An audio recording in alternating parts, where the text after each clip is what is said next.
امام حسن کے پاس ایک شخص آیا، حضرت امیر معاویہ میں بیٹھے تھے، تو اس نے امام حسن سے آ کے کہا کہ حضور اولاد نہیں ہے، کوئی دعا کر دے۔ تو جو ہے میری بات پر، اب بھی لوگ پیروں کے پاس آتے ہیں نا، ماشاءاللہ سے اللہ خیر فرمائے، تو پیر صاحب اگر وظیفہ بتائیں تو وظیفہ چونکہ پڑھنا پڑتا ہے وہ کام مشکل ہے۔ حضرت امام حسن سے آ کے وظیفہ پوچھا، اس شخص نے کہا حضور اولاد کوئی نہیں تو وظیفہ بتائیں، تو آپ نے فرمایا استغفار پڑھا کر۔ کیا کر؟ اس نے کہا ٹھیک ہے۔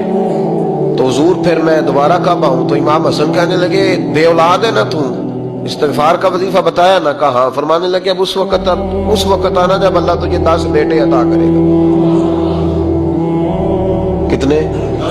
2 4 نہیں، 10 ہی کہہ دیے۔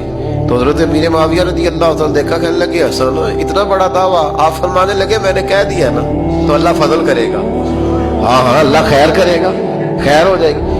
وہ شخص کئی سالوں کے بعد آیا، کئی سالوں کے بعد، تو حضرت امیر معاویہ کو بھی ساتھ لایا، کہنے لگا حضور اللہ کے فضل سے اللہ نے 10 بیٹے عطا فرمائے، پورے 10 ہی اللہ نے دیے۔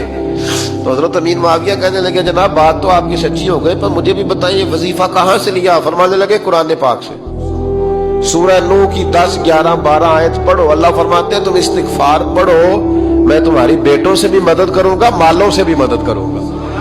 تو میں نے استغفار بتائی تھی، اور قرآن میرے اللہ کا ہے، رب کا وعدہ جھوٹا ہو سکتا؟ فرمایا 10 بیٹے ملنے تھے، میں نے کہہ جو دیا تھا۔ وہ میرے بھائیوں یاد رکھے، استغفار اللہ کی رحمت نازل کر